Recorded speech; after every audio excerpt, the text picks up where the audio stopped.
మంచి సందర్భం, మంచి సంగతి. ఈరోజు బైబిల్లో నుండి మీరు ఖచ్చితంగా విని ఆనందపడతారు, సంతోషిస్తారు. క్రిస్మస్ అనగానే ఈరోజు ప్రపంచం అంతా జరుపుకుంటున్నారు. ఏ దేశంలో చూసినా ఒక నెల మొత్తం క్రిస్మస్ సంబరాలు అనేవి జరుగుతూ ఉంటాయి. ఎంతటి గొప్పవారి జన్మదినమైనా ఒకరోజు జరుగుతుంది తప్ప నెల రోజుల పాటు ఎవరికి జరగదు. అలా జరిపించుకుంటున్న ఏకైక వ్యక్తి ఎవరు అంటే మన నమ్మిన మన ప్రభు యేసుక్రీస్తుల వారు. ఆ ఘనత, ఆ ఖ్యాతి ప్రపంచంలో ఒకే ఒక్క ఆయనకు దక్కింది, అది ప్రభుకే. నెల మొత్తం క్రిస్మస్ సంబరాలు జరుగుతాయి. మీరు ఎక్కడైనా చూడండి, ఎవరి జన్మదినం అయినా, ఎంతటి గొప్పవాడైనా అతని గ్రామంలో జరుగుతుంది, లేదంటే అతని రాష్ట్రంలో జరుగుతుంది. ఇంకా దేశం మొత్తానికి గొప్పవాడైతే, దేశం కోసం ఏమైనా చేసిన వారైతే ఆ దేశం మాత్రమే ఆయన జన్మదినాన్ని సంబరంగా జరుపుకుంటుంది. ఉదాహరణకు గాంధీ గారి జన్మదినం భారతదేశం అంతా చాలా బాగా జరుపుకుంటారు. అలాగే దక్షిణాఫ్రికాకి మీరు వెళ్ళిపోతే నెల్సన్ మండేలా అని ఉంటాడు. ఆ దేశం కోసం ఆయన త్యాగాలు చేశాడు. ఆయన జన్మదినం ఆ దేశం మాత్రం జరుపుకుంటుంది. కానీ ప్రపంచం మొత్తం జరుపుకునే ఏకైక జన్మదినం ఏదైనా ఉంది అంటే అది ఒక్క యేసుప్రభు జన్మదినం మాత్రమే. ప్రపంచం మొత్తం జరుగుతుంది.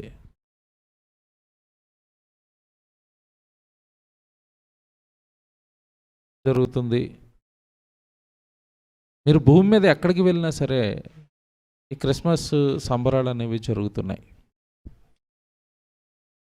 ఈరోజు కొంచెం జాగ్రత్తగా మీరు నేను చెప్పే సంగతి ఆలోచించాలి. ఇంతకీ యేసుప్రభు ఎవరు? ఈయన జన్మదినం ప్రపంచం మొత్తం ఎందుకు జరుగుతుంది? యేసుప్రభు గురించి క్రైస్తవుడు సమాజానికి ఏం చెప్పాలి? ఆయన జన్మదినాన్ని జరుపుతున్న మనం ఆయన జన్మ గురించిన సరైన అవగాహన మనకు కలిగి ఉండాలి. యేసుప్రభు యొక్క జన్మ ఎందుకు జరిగింది? యేసుప్రభు వారు నిజంగా ఈరోజు మనం అనుకుంటున్నట్టుగా డిసెంబర్ 25న మాత్రమే పుట్టినవాడా? ఇది కొంచెం జాగ్రత్తగా మనం ఆలోచించాలి. ఎక్కువగా క్రైస్తవులు మా యేసుప్రభు డిసెంబర్ 25న పుట్టాడు అని చెప్పటం వలన బైబిల్ అంటే కిట్టని వారు, బైబిల్ అంటే పడని వారు, కొంతమంది మతోన్మాదులుగా మారిపోయిన వారు ఏం మాట్లాడుతున్నారు అంటే మీ యేసుప్రభు 2022 సంవత్సరాల క్రితం డిసెంబర్ 25న పుట్టి ఒక కొత్త మతం పెట్టాడు, ఆ కొత్త మతంలోనికి మీరు అందరూ వెళ్ళిపోయారు అని మాట్లాడుతున్నారు. లేదు అంటే ఇది కొత్తగా 2000 సంవత్సరాల క్రితం పుట్టిన మతం. ఇది యేసుప్రభు అని ఆయన ఒక అతను భూమి మీద మనలాగే సామాన్య నరుడుగా పుట్టి ఒక 4 మంచి మాటలు చెప్పటం వలన అతని ఫాలోవర్స్ అంతా ఒక మతంగా ఏర్పడిపోయారు. ఇది ఒక కొత్త మతం, అమెరికా మతం, విదేశీ మతం అని మాట్లాడుతున్నారు. అలాంటప్పుడు క్రైస్తవులుగా క్రీస్తు జన్మదినాన్ని ఇంత ఘనంగా జరుపుకుంటున్న వారిగా మనం అసలు క్రీస్తు గురించి ఎలా చెప్పాలి ఈ సమాజానికి అని మనం ఆలోచిస్తే మన దగ్గరండి ఒక చక్కటి దివ్య గ్రంథం ఉంది, పరిశుద్ధ గ్రంథం ఉంది, అదే బైబిల్. ఈ బైబిల్లో యేసుక్రీస్తుల వారి జన్మకు సంబంధించి యేసుక్రీస్తుల వారి ఔన్నత్యాన్ని చక్కగా ఈ సమాజానికి మనం ప్రకటించడానికి విలువైన ఎన్నో సంగతులు బైబిలులో దేవుడు ముందుగా రాయించి పెట్టాడు. మీకు మాట్లాడుతాను, జాగ్రత్తగా వినండి. యేసుప్రభు పుట్టాడు. ఎప్పుడు పుట్టాడు? డిసెంబర్ 25. ఎంతకాలం క్రితం పుట్టాడు? యేసుప్రభు పుట్టి ఎంతకాలం అయింది? ఇప్పుడు ఈరోజు డేట్ వేస్తున్నారు కదండి, ఈ డేట్ అంతా కూడా దేనిని బట్టి వేస్తున్నారు అనుకుంటున్నారు? క్రీస్తు శకం, క్రీస్తు పూర్వం. కాలాన్ని విడగొట్టి మధ్యవర్తిగా ఎవరు నిలబెట్టారు అంటే యేసుప్రభునే. యేసుప్రభుకి ముందు, యేసుప్రభు తర్వాత. ఇప్పుడు కరెక్ట్గా చెప్పాలంటే ఈరోజు డేట్ ఎంత? ఈరోజు డేట్ ఎంత అండి? 11వ తారీఖు నెల 12వ నెల 2022. దేనిని బట్టి అనుకుంటున్నారు ఈ డేటు? యేసుప్రభు పుట్టి 12 తారీఖు కదండి ఈరోజు. 11 రోజుల 12 నెలల 2022 సంవత్సరాలు అయ్యింది. ఈ డేట్ వేస్తున్న వాళ్ళకి కూడా ఈ డేట్ ఎలాగేస్తున్నారో తెలీదు. అది యేసుప్రభు బర్త్డే డేట్. అది యేసుప్రభు పుట్టిన దగ్గర నుంచి లెక్కించడం ప్రారంభించారు. అందుకే మీరు పాఠ్యపుస్తకాలలో పిల్లలు చదువుకున్నప్పుడు క్రీస్తు శకం, క్రీస్తు పూర్వం అంటే ఇప్పుడు మనం ఉన్నది క్రీస్తు శకం 2022 12వ నెల 11వ తారీఖు. Okay right. ఇప్పుడు జాగ్రత్తగా వినాలి. మీరు ఈరోజు వింటున్న ప్రసంగం అండి, నాకు తెలిసి మీరు ఎప్పుడు వినని ఒక ఉన్నతమైన ప్రసంగం చెప్తున్నాను మీతో. కొంచెం జాగ్రత్తగా ఓపికగా యేసుప్రభు గురించి ఇంత గొప్ప సంగతులు బైబిల్లో ఉన్నాయా అని మీరు ఆశ్చర్యపోయే సంగతులు ఈరోజు చెప్తాను. ఆయన జన్మకు సంబంధించి యేసుక్రీస్తుల వారు లోకంలో పుట్టారు.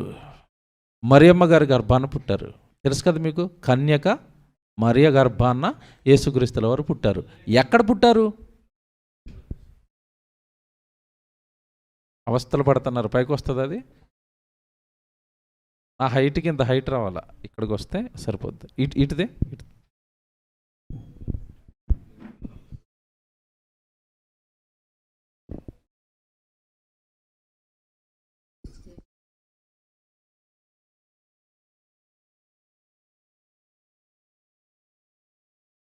పక్కన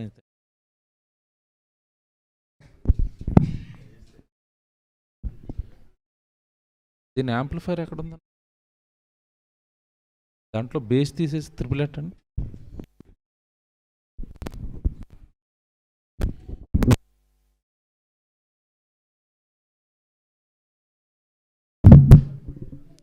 బేస్ తగ్గించాను నేను. హలో, వినపడుతుంది కదండి? వినపడుతుంది అందరికీ? కొంచెం జాగ్రత్తగా వినాలి, మంచి మాటలు ఈరోజువి. హలో హలో, కొంచెం పెంచండి volume. Hello hello, right. Live sound ఒకసారి. బాగుంది, ఇప్పుడు బాగుంది. రైట్, బాగుంది కదండి? ఇప్పుడు క్లియర్గా ఉంది. పిల్లలు అలర్ట్ చేసినా అవి మన చెవిలోకి వెళ్ళవు, అందుకు సౌండ్ పెట్టమనేది. జాగ్రత్తగా విందాం. యేసుక్రీస్తుల వారు కన్యక గర్భాన పుట్టాడు. యేసుక్రీస్తుల వారి జన్మకు సాక్ష్యాధారాలు ఉన్నాయి. ఏదో అనగనగా ఒక రాజు ఉన్నాడంట, అలాంటి కథ కాదు యేసుప్రభు జననం. అంతేనా? చిన్నప్పుడు పిల్లలకి కథలు చెప్తారు. అనగనగా ఒక రాజు. ఎక్కడున్నాడు ఆ రాజు? తెలీదు. అది కథ. అది ఉన్నాడో లేదో తెలీదు. అలాంటి వాడు కాదు యేసుప్రభు.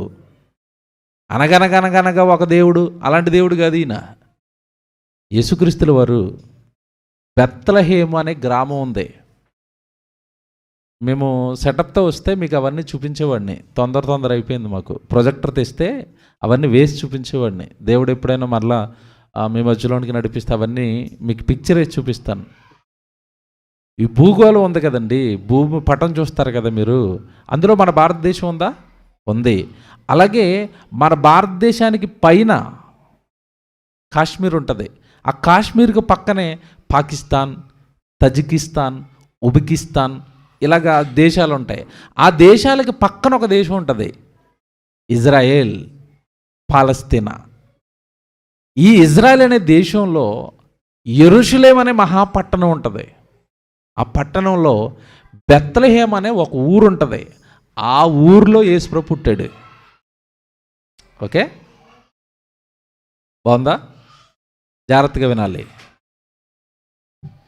యేసుప్రభు పుట్టిన దినం డేట్ వేశారు. పునాది చాలామంది చరిత్రకారులు లెక్కలు పెట్టి వేసామంటున్నారు. లేదంటే కొంతమంది లేదు బైబిల్లో డిసెంబర్ 25 లేదు డేటు కనుక అది కరెక్ట్ కాదంటున్నారు.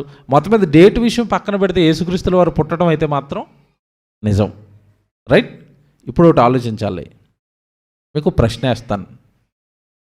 యేసు ప్రభు లోకంలో పుట్టినవాడా, లోకంలోనికి వచ్చినవాడా?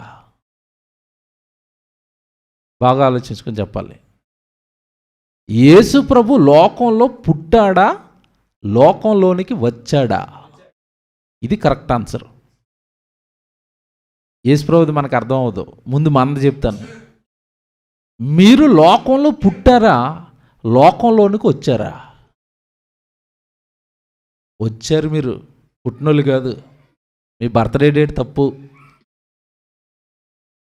బర్త్డే డేట్ ఎందుకు తప్పో తెలుసండి? మీ అందరికీ బర్త్డే డేట్ ఉంది కదా. నేను 1986లో పుట్టానండి, 96లో పుట్టానండి, తర్వాత 80లో పుట్టానండి. ఈ డేట్ అండి, ఏ డేట్ అనుకుంటున్నారు? అది మీరు పుట్టిన డేట్ కాదు, అది మీరు డెలివరీ చేయబడిన డేట్. అది పుట్టింది ఎక్కడ? బాగా ఆలోచించండి. తల్లి గర్భంలో 9 నెలలు ఉన్నారు మీరు, మరి ఆ డేట్ ఏది? భూమి మీదకి వచ్చిన డేట్ వేసారండి. భూమి మీదకి రాకమునుపు మీరు లేరా? తల్లి మోసింది కదండి. ఎక్కడున్నాం మనం? తల్లి కడుపులో ఉన్నాం కదా, అక్కడ కదా పుట్టింది. ఆ డేట్ ఏది? మీకు విషయం తెలుసా? దావీదు సూపర్ సీక్రెట్ చెప్పాడు. ఏమన్నా తెలుసా? నేను రహస్యమందు పుట్టిన నాడు. అంటే పుట్టుక ఏంటనుకుంటున్నారు? రహస్యం. బర్త్డే డేట్ ఎవరికి తెలీదు. మన బర్త్డే డేటే తెలియనప్పుడు యేసుప్రభు బర్త్డే డేట్ తెలుస్తుందా? తెలీదు. డేట్ పక్కనెట్టండి, పుట్టాడు, మన కోసం వచ్చాడు. That's enough. బాగా వినాలి ప్రసంగం. మనుషులు లోకంలోనికి వస్తున్నారు. తల్లి గర్భంలో దేవుడు ఎప్పుడు కన్నాడో తెలీదు, ఎప్పుడు పుట్టించాడో తెలీదు. తల్లి గర్భంలోంచి భూమి మీదకైతే వచ్చారు. అలాగే యేసుక్రీస్తుల వారు కూడా కన్యక మరియ గారి గర్భంలో శరీరాన్ని ధరించుకుని దేవుని వలన పంపబడిన, పరలోకంలో ఉన్న కన్నతండ్రి అయిన దేవునికి జ్యేష్ఠ కుమారుడైన మనం కూడా అంతా దేవుడికి ఏమవుతాం? పిల్లలమే కదా. మనకి ముందు పుట్టిన పరలోకంలో ఉన్న కన్న తండ్రి యొక్క జ్యేష్ఠ కుమారుడు యేసుక్రీస్తుల వారు. ఓ మాట చూపిస్తాను బైబిల్లో. హెబ్రీయులకు రాసిన పత్రిక, జాగ్రత్తగా రాసుకోవాలి నేను చెప్పే వచనాలన్నీ. హెబ్రీయులకు రాసిన పత్రిక 10వ అధ్యాయము 5వ వచనం జాగ్రత్తగా చూద్దాం. హెబ్రీయులకు రాసిన పత్రిక 10వ అధ్యాయము 5వ వచనం. కాబట్టి ఆయన ఈ లోకమందు ప్రవేశించినప్పుడు ఏమనుందండి బైబిల్లో? కాబట్టి ఆయన ఈ లోకమందు ప్రవేశించినప్పుడు అనుందా, పుట్టినప్పుడు అనుందా? ప్రవేశించినప్పుడు అంటే యేసుక్రీస్తు వారు లోకంలోకి ఏం చేశాడు? ప్రవేశించాడు. బాగా చదవాల వచ్చును, బాగా చదవడం అది. కాబట్టి ఆయన ఈ లోకమందు ప్రవేశించినప్పుడు, ప్రవేశం, ఈ లోకంలోనికి ప్రవేశించాడంట. ఎవరు? యేసుక్రీస్తుల వారు. మీకు ఒకటి అర్థమవుతుంది, ఉదాహరణ చెప్తే. గృహప్రవేశం అంటే అర్థం ఏంటి? గృహప్రవేశం అంటే అర్థం ఏంటి? గృహంలోనికి ప్రవేశించటం. దాన్ని ప్రవేశం అంటారా, గృహంలో పుట్టడం అంటారా? ప్రవేశించారు. అలాగే యేసుక్రీస్తుల వారు ఈ లోకమందు ప్రవేశించినప్పుడు, ఈ లోకంలోనికి ప్రవేశించాడా? శరీరంతో, శరీరధారి అయి ఈ లోకానికి యేసుక్రీస్తుల వారు ప్రవేశించారు. చాలా వచనాలు చూపిస్తాను నేను, కాకపోతే టైము అనుకూలతను బట్టి మీరు ఎక్కువసేపు కూర్చోలేరేమో నాకు తెలిసి, ఉదయం వచ్చి ఉంటారు. కాబట్టి త్వరగా సాధ్యమైనంత మట్టుకు బైబిల్లో ఆయన జన్మకు సంబంధించి మీకు ఇవ్వవలసిన సమాచారం అంతా ఇచ్చి వెళతాను. ఎందుకంటే దేవుడు నాకు ఇచ్చిన అవకాశాన్ని నేను పాడు చేసుకోకూడదు కదా. నేను మీకు చెప్పాలి బైబిల్లో ఉన్నవి. ఆయన ఈ లోకమందు ప్రవేశించాడు. మనం కూడా ఈ లోకంలోనికి ప్రవేశించాం. అందుకే మన గురించి ఒక మాట రాయబడి ఉంటుంది, మనము యాత్రికులము, పరదేశులము. అంటే అర్థం ఏంటి? మీరు ఈ లోకంలో దేవుడి కోసం యాత్ర చేయడానికి వచ్చారు. పరదేశులు అంటే అర్థం ఏంటి? పరాయి దేశస్థులు. ఈ దేశం, ఈ లోకం మీది కాదు. ఏమంటే మనదైతే మనం ఇక్కడ ఉండిపోవాలి కదా. ఉంటారా? ఉంటారా? కృష్ణ గారు ఉన్నారా? రామారావు గారు ఉన్నారా? ముఖ్యమంత్రి వైఎస్ రాజశేఖర రెడ్డి గారు ఉన్నారా? జయలలిత గారు ఉన్నారా? మీరుంటారా? నేనుంటానా? ఉండంది మందా ఇది కాదు. మనము యాత్రికులము, పరదేశులము, దేవుడి నిమిత్తం ఈ లోకానికి ప్రవేశించిన వాళ్ళం. మన జన్మకు సంబంధించిన సబ్జెక్ట్ తర్వాత చెప్తాను ఎప్పుడైనా. అది యేసుక్రీస్తుల వారు ఈ లోకంలోనికి ప్రవేశించాడు. గలతీ పత్రిక ఇంకో మాట చూపిస్తాను. ఇలాంటివే ఆయన ప్రవేశించాడు అని ఎన్ని మాటలు దేవుడు రాస్తున్నాడు చూడండి. గలతీ పత్రిక 4వ అధ్యాయము 6వ వచనం. గలతీలకు రాసిన పత్రిక 4వ అధ్యాయము 6వ వచనం. మరియు మీరు కుమారులై ఉన్నందున 4వ అధ్యాయము 4వ వచనం చదువుదామండి. 4వ వచనం గలతీ పత్రిక 4వ అధ్యాయము 4వ వచనం.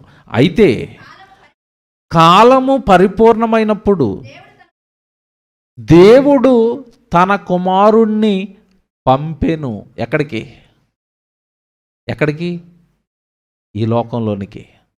బాగా వినాలి. కాలము పరిపూర్ణమైనప్పుడు దేవుడు ఉన్నాడు, తండ్రి ఉన్నాడు. ఆయన తన కుమారుడైన యేసుక్రీస్తుల వారిని ఈ లోకంలోనికి పంపెను. ఇక్కడ ప్రశ్న వస్తుంది మీకు. పంపెను అంటే అర్థం అంతకు ముందు ఉన్నాడా? మీ కుర్రోడిని షాపు దగ్గరికి పంపారు అంటే ఇంటి దగ్గర ఉన్నాడా? ఉండబట్టే కదండి పంపారు. మరి దేవుడు తన కుమారుణ్ణి ఈ లోకంలోనికి పంపెను అంటే ఈ లోకంలో పుట్టినవాడా, ఆ లోకం నుంచి ఈ లోకానికి వచ్చినవాడా? వచ్చినవాడు. బైబిల్ ఎంత బాగుంది చూడండి. మీరు జాగ్రత్తగా వినాలి. అసలు మీరు ఎప్పుడూ ఆలోచించని యేసుప్రభు బర్త్డే చూపిస్తాను ఈరోజు మీకు. డిసెంబర్ 25 కాదండి. ఏదో అలా వేసి క్రైస్తవులను ఆనంద పెట్టడానికి రోమ్ చక్రవర్తి మరి అందరికీ చక్కగా మరి పండుగలు ఉన్నాయి, మనకేమీ లేదు అని ఒక రోమ్ చక్రవర్తి 3వ శతాబ్దంలోనో 4వ శతాబ్దంలోనో ఈ క్రిస్మస్ అనే పండుగను ప్రారంభించాడు ఆయన. అది అలవాటుగా క్రైస్తవ్యంలో జరుపుకుంటున్నారు. నిజానికి ఒరిజినల్ బర్త్డే యేసుప్రభుది భూమి మీద పుట్టింది కాదండి. ఆయన ఈ లోకములోనికి ప్రవేశించాడు. ఇక్కడ చెప్తున్నాడు, దేవుడు తన కుమారుణ్ణి ఈ లోకములోనికి పంపెను. పంపబడ్డాడు, ప్రవేశించాడు. మీరు ఈ గుళ్ళోనికి ఉదయం 9 గంటలకో 10 గంటలకో ప్రవేశించారు ఇక్కడ గుళ్ళోకి, అంతేనా?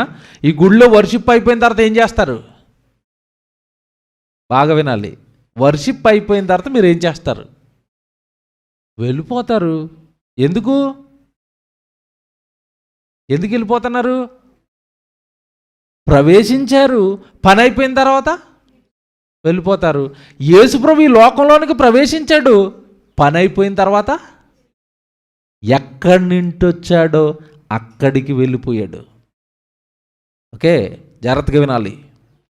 దేవుడు తన కుమారుణ్ణి ఈ లోకంలోనికి పంపెను. ఏంటి పని? మీరు వచ్చారు ఒక పని మీద. ఇక్కడికి ఎందుకు వచ్చారు? మీ ఇంటి నుంచి బయలుదేరి ఇక్కడికి వచ్చారు. దేనికి? దేవుడిని మేము ఆరాధించాలి. యేసుప్రభు ఈ లోకంలోనికి వచ్చాడు. దేనికి వచ్చాడు? మనందరికీ తండ్రి పరలోకమందున్నాడు, ఆయన పిల్లలు మీరంతా. వ్యభిచారమందు పట్టుబడిన స్త్రీ దగ్గరికి వెళ్ళాడు. అమ్మా, నువ్వు వ్యభిచారం చేస్తున్నావేంటి? నువ్వు దేవుని కుమార్తెవు కదా, తప్పు చేయకూడదు కదా, పాపం చేయకూడదు కదా, మీ నాన్న పరిశుద్ధంగా ఈ లోకంలోనికి నిన్ను పంపించాడు కదా, పవిత్రుడిగా నిన్ను పుట్టించాడు కదా, నువ్వు తప్పు చేస్తున్నావేంటమ్మా? వ్యభిచారమందు పట్టుబడిన స్త్రీని మార్చాడు, సమరయ స్త్రీని మార్చాడు, పొట్టుజక్కైన మార్చాడు, అపోస్తులను మార్చాడు. ఈ లోకంలో ఉన్న వాళ్ళందరినీ ఏం చేయడానికి వచ్చాడు యేసుప్రభు? మార్చటానికి వచ్చాడు. మీరు తప్పు చేయకూడదు, పాపాలు చేయకూడదు, మీరు పరిశుద్ధుడైన పరలోకంలో ఉన్న కన్నతండ్రి పిల్లలు మీరు. ఎస్ ప్రభా, మేము దేవుడు పిల్లలమా? మేము తప్పు చేయకూడదా? మేము అబద్ధాలు ఆడకూడదా? మేము మోసాలు చేయకూడదా? మేము నేరాలు చేయకూడదా?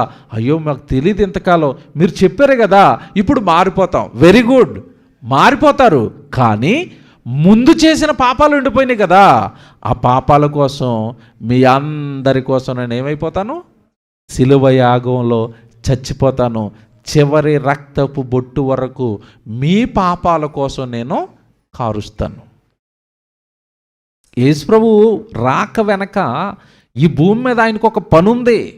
పనితో వచ్చాడు ఈ లోకానికి, పని ముగించుకున్నాడు. పని ముగించుకున్న తర్వాత అంటున్నాడు, నేను ఇక నా పరలోకంలో ఉన్న కన్న తండ్రి దగ్గరికి నేను వెళ్ళిపోతున్నాను. జాగ్రత్తగా వినాలి సబ్జెక్ట్. మొత్తం మీద ఈ వచనాలలో, ఇప్పుడు మీరు చదువుకున్న వచనాలలో ఒకటి మీకు అర్థమవుతుంది. ఏంటి? యేసుప్రభు ఈ లోకంలో పుట్టినవాడు కాదు, ఈ లోకంలోనికి శరీరాన్ని ధరించుకొని వచ్చినవాడు. ఓకేనా? యేసుప్రభు ఎవరు? ఇప్పుడు వచ్చినవాడు. ఇంతకీ వచ్చాడు అంటే ముందున్నాడు అంటే ఎప్పటి నుంచి ఉన్నాడు? ఎప్పటివాడు? ఎప్పుడు పుట్టాడు? ఎక్కడున్నాడు? ఇదంతా తెలియాలా? ఇప్పుడు ఇదంతా ఎక్కడ ఉంటుంది? 10th క్లాస్ పుస్తకాల్లో ఉంటుందా? న్యూస్ పేపర్లో ఉంటుందా? ఏమండి, మనుషులు రాస్తున్న పుస్తకాల్లో ఉంటుందా? ఎందుకు ఉండదు? విచిత్రం ఏంటంటే అందులో ఏమీ ఉండదు. మనుషులు అన్నీ అవి చదువుతారు తప్ప ఇది చదవరు. ఏది? బైబిల్. క్రైస్తవులు కూడా చదవరు. క్రైస్తవులు కూడా బైబిల్ ఎప్పుడు చదువుతారు చెప్పండి? దావీదు గారు ఎప్పుడు చదవమన్నాడు? దివారాత్రములు ధ్యానించువాడు ధన్యుడు. మనం ఎప్పుడు చదువుతాం చెప్పండి ఓపెన్గా? ఆదివారం గుళ్ళో ఉన్నప్పుడు, జ్ఞాపకం వచ్చినప్పుడు, లేదంటే హాస్పిటల్లో ఉన్నప్పుడు. బాగా ఎక్కువ ఇప్పుడు చదువుతారు. హాస్పిటల్లో బెడ్ మీద అందరు తల దగ్గర ఏముంటుంది చెప్పండి? బైబిల్. డిశ్చార్జ్ అయ్యి ఇంటికి వచ్చినాక ఎక్కడ ఉంటుంది చెప్పండి? తెలియదు. ఎక్కడ ఇసిరేమో, ఇసిరేయడమే. మీకు మాట చెప్పనండి ప్రాక్టికల్గా. వాకింగ్ గురించి దావీదు గారు మాట్లాడుతూ అన్నాడు, వెండి బంగారముల కంటే కోరదగినది, ముత్యముల కంటే కోరదగినది, అన్నిటికంటే శ్రేష్టమైంది అన్నాడు. ఏది? బైబిల్ వాక్యం కదండి. వెండి కంటే, బంగారం కంటే, ముత్యముల కంటే కోరతగినది, శ్రేష్టమైనది, విలువైనది అన్నాడు. దేన్ని? వాక్యాన్ని. మీకు మాట అడుగుతాను, ఇది విలువైంది అని దేవుడు చెప్పాడు. మన ఇంట్లో ఇది ఎక్కడ ఉంటుంది చెప్పండి? ఎక్కడ ఉంటుంది? సెల్ఫ్లో, టీవీ పైన ఉంటుంది. దొంగోడు వస్తే ఈజీగా పట్టుకుపోవచ్చు. బంగారము వెండి ఎక్కడ ఉంటుంది చెప్పండి? ఎక్కడా? బీరువాకు తాళం వేసి ఆ డోర్లు ఓపెన్ చేసిన తర్వాత పెద్ద లాకర్ ఉంటుంది, మళ్ళీ దాన్ని ఓపెన్ చేసి ఆ డోర్ తీసిన తర్వాత మళ్ళీ సైడ్ డోర్ ఉంటుంది. అబ్బా, ఆ సైడ్ డోర్లో పెట్టి దానికి తాళం వేసి, మళ్ళీ పెద్ద దానికి తాళం వేసి, మళ్ళీ 2 డోర్లకి తాళం వేసి జోబులు వేసుకున్నారు. దేన్ని దాచారు? బంగారాన్ని. బైబిల్ ఎక్కడ దాచారు? పోతే పోనివ్వండి, మీ సంగతి చెప్పనండి. నా దగ్గర ఈ బైబిల్ ఉంచుకోండి. నాకు 36 సంవత్సరాలు. నేను సండే స్కూల్లో ఉంటున్నప్పుడు అండి, నేను సండే స్కూల్కి వెళ్తున్నప్పుడు సండే స్కూల్లో పరీక్ష పెడితే 100కి 99 మార్కులు తెచ్చుకున్నాను. పాస్టర్ గారు అవాక్కైపోయాడు. ఏదో అప్పటికండి పెద్ద బైబిళ్ళు సరిగా దొరికేవి కాదండి. నా చిన్నతనంలో అన్నీ కూడా కొత్త నిబంధన ఇచ్చేవారు, చిన్న పుస్తకాలు, మీకు తెలుసు కదా. ఈ పెద్ద బైబిల్ చదువుకోవాలంటే ఎవరో పెద్దవాళ్ళ దగ్గర ఉండేవి, ఎక్కువగా ఉండేవి కాదు ఇవి. అప్పుడు నన్ను అడిగాడు, ఏం కావాలి నాయన? ఏమండి, నేను పెద్ద బైబిల్ చదువుకోలేకపోతున్నానండి, నాకు పెద్ద బైబిల్ కావాలి. నా సండే స్కూల్లో నా దగ్గరకు వచ్చిన నా బైబిల్ అండి ఇది. ఇప్పటికి 36 సంవత్సరాలు ఈ బైబిలే చదువుతాను నేను. దీన్ని చాలా భద్రంగా దాచుకుంటాను. మీటింగ్ అయిపోయిన తర్వాత అందరూ ఏదేదో వెతుకుతారు, నేను దీన్ని వెతుక్కుంటాను. నా బైబిల్ను భద్రం చేశారా? తెలుసండి. ఎందుకంటే ఇందులో చదివి చదివి చదివి ఏ వచనం ఎక్కడుందో రాసుకుని నా బైబిల్ అంతా చదివి చదివి చదివి రాసేసుకున్నానండి. నేను అక్కడికి వెళ్ళగానే నాకు ఆ ప్రసంగం వచ్చేస్తుంది. బైబిల్ అంటే నాకు అంత ఇష్టం. ఎందుకో తెలుసండి, బైబిలు మనిషి యొక్క బ్రతుకును మారుస్తుంది. లోకంలో ఏది మారుస్తుందండి? సినిమాలు మారుస్తున్నాయా, పాడు చేస్తున్నాయా? పాడు చేస్తాయి. సీరియల్స్ మారుస్తున్నాయా, పాడు చేస్తున్నాయా? పాడు చేస్తాయి. సెల్ ఫోన్లో వస్తున్నాయి, మారుస్తున్నాయా, పాడు చేస్తున్నాయా? పాడు చేస్తాయి. మనుషులు బాగు చేసేది ఏది చెప్పండి? ఇదే. కానీ దీనికి ఇచ్చే విలువ తక్కువ. అందుకే రండి, ఎవరు బాగోలేదండి. మనుషులు ఎవరు ఎందుకు బాగోలేదంటే అసలు మనిషిని మార్చే బైబిల్ని చదవరు కదండి. మీకు మంచి మాట చెప్పనా? యేసు ప్రభు జన్మదినం చెప్తానండి ఈరోజు మీకు. పప్ప మా యేసు ప్రభు ఎంత గొప్పోడని మాకే తెలియదండి అంటారు ఈరోజు మీరు. చాలామంది అండి, జాగ్రత్తగా వినండి, చాలామంది యేసు ప్రభుని ఏమనుకుంటున్నారంటే, నమ్ముతున్న వాళ్ళు కాస్త నేను విశ్వాసంలో బలపడిన వారు పాతవారి గురించి నేను మాట మాట్లాడటం లేదు, కానీ సంఘం అనగానే కొత్త వాళ్ళు ఉంటారు, పాత వాళ్ళు కూడా ఉంటారు, అంతే కదండి. స్కూల్ అనగానే 1వ తరగతి వాళ్ళు ఉంటారు, 10th క్లాస్ వాళ్ళు ఉంటారు కదా. అలాగే సంఘంలో అప్పుడప్పుడే వస్తున్న వారు ఉంటారు. వారికి చెప్తున్నాను నేను, చాలామంది బైబిలు యేసుప్రభు అనగానే ఏమనుకుంటున్నారు అంటే, ఈయన కూడా అందరి దేవుళ్ళలో ఒకడు, అక్కడికి వెళ్ళాము ఏమి మరి ప్రయోజనం లేదు, కొంచెం ఈయన దగ్గరికి వెళ్తే ఏమైనా ప్రయోజనం ఉంటుందేమో అని అందరిలో ఒకటిగా ఈయన చూస్తున్నారు. తప్పండి. దేవుడు ఒక్కడే దేవుడు, ఆయనే సృష్టికర్త. ఆ సృష్టికర్తే యేసుక్రీస్తుల వారు. అందుకే యోహాను సువార్తలో మీరు చదువుతున్నప్పుడు ఒక మాట అంటాడు ఆయన, కలిగి ఉన్నది ఏదియు ఆయన లేకుండా కలగలేదు. యేసుప్రభు ఎవరిప్పుడు? క్రియేటర్, సృష్టికర్త. ఈ విశ్వాన్ని కలిగించినవాడు, ఆకాశాన్ని కలిగించినవాడు, మనం ఉంటాను ఈ నేలను కలిగించినవాడు, సృష్టికర్త, క్రియేటర్ దేవుడు ఒకడే. ఈ దేవుడు యేసుక్రీస్తుల వారు ఈ లోకానికి రావడానికి ముందు జరిగిన ఒక సంఘటన మీకు తెలియాలి. మీరు ఆదికాండం చదువుతున్నప్పుడు, ఆదికాండం చదివారు ఎవరైనా? దేవుడు సన్నిధిలో ఉన్నారు, అబద్ధం ఆడుకొని చెప్పాలి. ఆదికాండం మొత్తం నేను చదివాను అన్న వాళ్ళు చేయలేపాలి. 50 అధ్యాయాలు ఉంటాయి. దేవుడి స్తోత్రం, అయ్యగారు ఒక ఆయన లేపారు. ఆదికాండం 50 అధ్యాయాలు మీరు చూస్తున్నప్పుడు మొదటి అధ్యాయంలో దేవుడు ఒకటి ప్రారంభించాడు. ఏమని? ఆది యందు దేవుడు భూమి ఆకాశములను సృజించెను అన్న మాటతో బైబిల్ ప్రారంభమైంది. మీ బైబిల్లో మొదటి రోజున అదే ఉంటుంది చూడండి. ఆది యందు దేవుడు భూమి ఆకాశములను సృజించెను అంటే ప్రకృతి ముందు పుట్టిందా, మనిషి ముందు పుట్టాడా? బాగా ఆలోచించి చెప్పండి. ప్రకృతి ముందు పుట్టింది.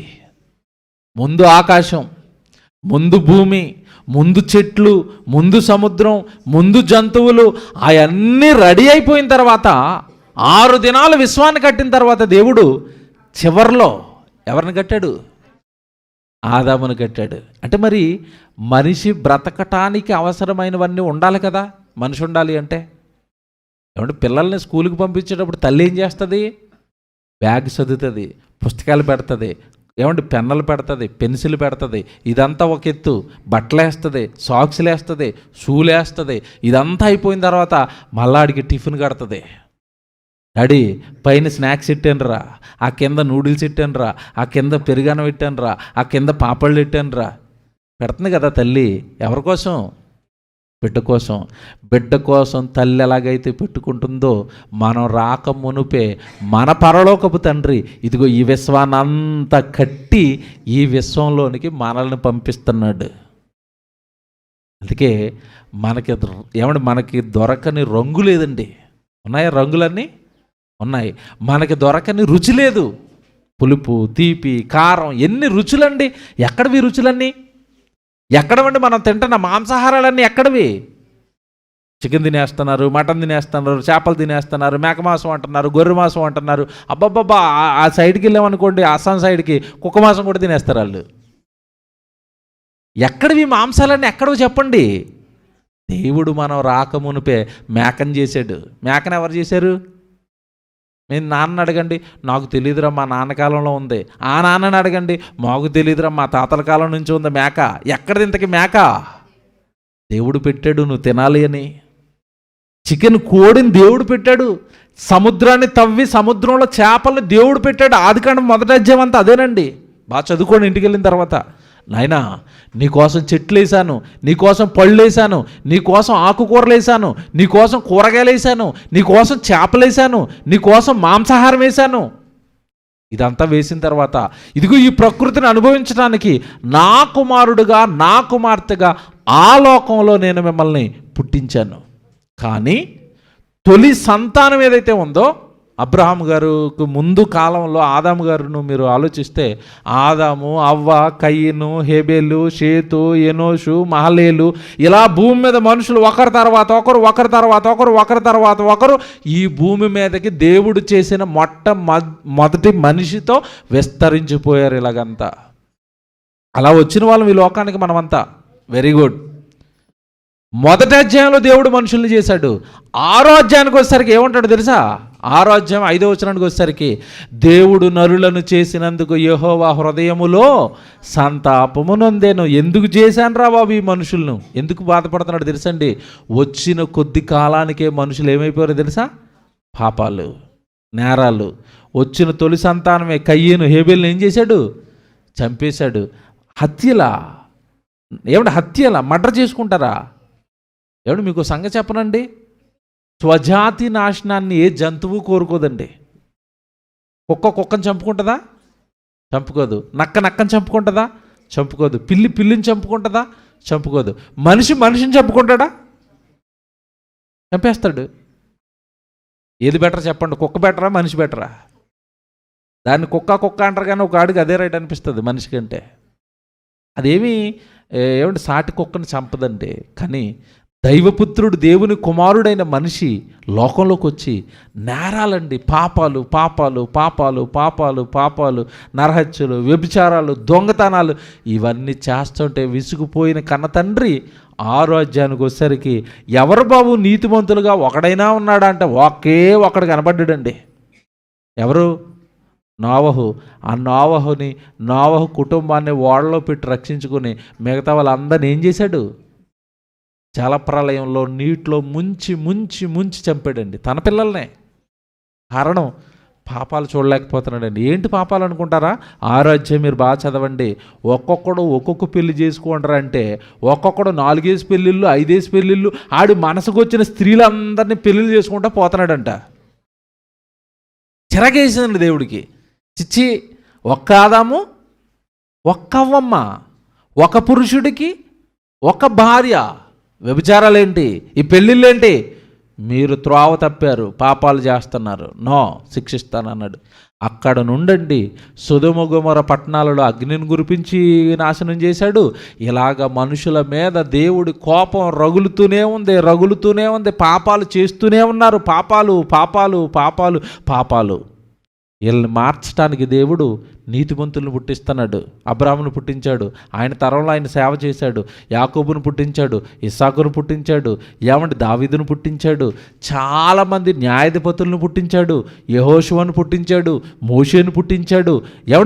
గొప్ప గొప్ప దైవజనులను పుట్టించాడు, ప్రవక్తలను పుట్టించాడు. వచ్చిన వాళ్ళందరూ దేవుడి గురించి చెప్తున్నారు. ఆ 4 రోజులు బాగుంటున్నారు. వాళ్ళు చచ్చిపోగానే మళ్ళీ ఏం చేస్తున్నారు? పాపాలు పాపాలు పాపాలు. వచ్చిన దైవజనులని దేవుడి గురించి చెప్తుంటే చాలామంది చంపారు. చిట్ట చివరికి దేవుడు తీసుకున్న నిర్ణయం ఏంటో తెలుసండి? ఒరే బాబు, మీకోసం చెప్పడానికి పంపి నా దగ్గరికి మనుషులు అయిపోయారు. చిట్ట చివరికి ఒక ఆయన్ని పంపిస్తున్నాను. ఎవరిని?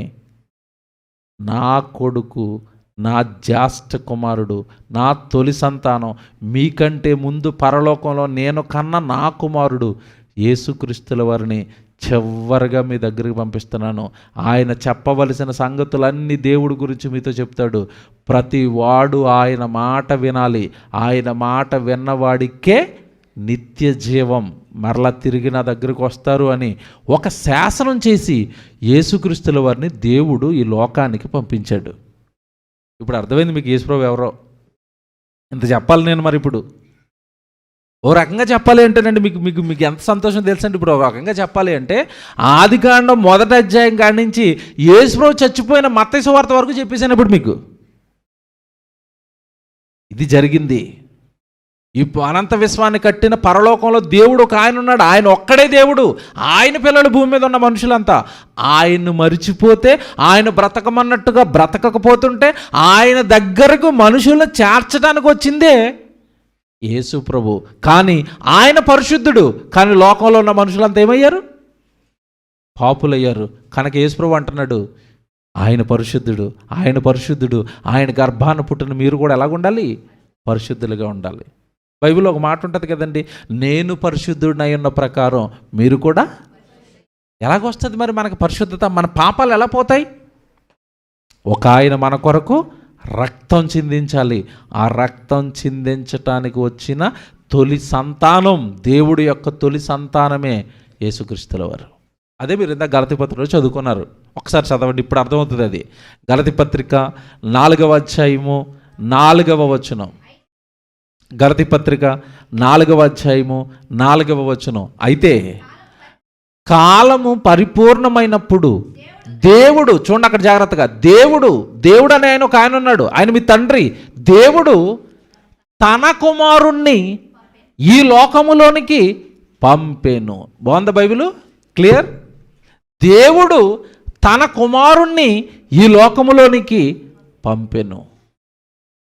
యేసుప్రభుని భూమి మీద ఉన్నప్పుడు శిష్యులు, ప్రభా యోహాను శిష్యులు ప్రార్థన చేస్తున్నారు, మరి మాకు కూడా ప్రార్థన చేయటం నేర్పించవా అని అడిగారు. ఎవరి శిష్యులు? యేసుప్రభు శిష్యులు. అప్పుడు ఆయన ప్రార్థన నేర్పించాడు. మత్తయి సువార్త 6వ అధ్యాయంలో ఏమని ప్రార్థన చేయమన్నాడు? మీకు తెలుసు, అది మత్తయి సువార్త 6వ అధ్యాయం 9వ వచనంలో ఉంటుంది. ఒకసారి చూస్తారా? చూడండి, మత్తయి సువార్త 6వ అధ్యాయము 9వ వచనం. కాబట్టి మీరు ఎలాగూ ప్రార్థన చేయండి. ఎవరు చెప్తున్నారు ఇది? Note this. ఎవరు చెప్తున్నారు? యేసుప్రభు చెప్తున్నాడు. ఏమని ప్రార్థన చేయమంటున్నాడు? పరలోకమందున్న, అంటే పరలోకంలో మనందరికి ఎవరున్నారు ఇప్పుడు? తండ్రి ఉన్నాడు. మీరు ఆయనకి ప్రార్థన చేయాలి. మీరు ఆయన పిల్లలు. ఆయన ఎవరో, ఆయన ఎలా ఉంటాడో, ఆయన దగ్గరికి మిమ్మల్ని ఎలా చేర్చాలో చేర్చటానికి వచ్చిన వాడను నేను. యేసు ప్రభు ఎంతమంది చూడండి. కాబట్టి మీరు ఇలాగూ ప్రార్థన చేయుడి, పరలోకమందున్న మా తండ్రి. మీరు ప్రార్థన చేసినప్పుడు ఏమని చేస్తున్నారు? పరలోకమందున్న, ఇలా చేయమని యేసు చెప్పాడండి. మరి మీరు ఎలా చేస్తున్నారు నాకు తెలియదు, బైబిల్ ఇది. ఇలాగే చేయాలి. నేను ఎంత ప్రార్థన చేశాను, ఎలా చేశాను? ప్రేమ కలిగిన మా తండ్రి. తండ్రి పరలోకంలో ఉన్నాడు. ఆయన దగ్గరకు మనల్ని చేర్చడానికి వచ్చిన మధ్యవర్తే యేసుక్రీస్తు. నరులకు దేవుడికి యేసుప్రభు ఏమవుతాడు? మధ్యవర్తి. తిమోతికి రాసిన పత్రిక చూడండి, అన్ని బైబిల్లో ఉన్నాయి. తిమోతికి రాసిన పత్రిక,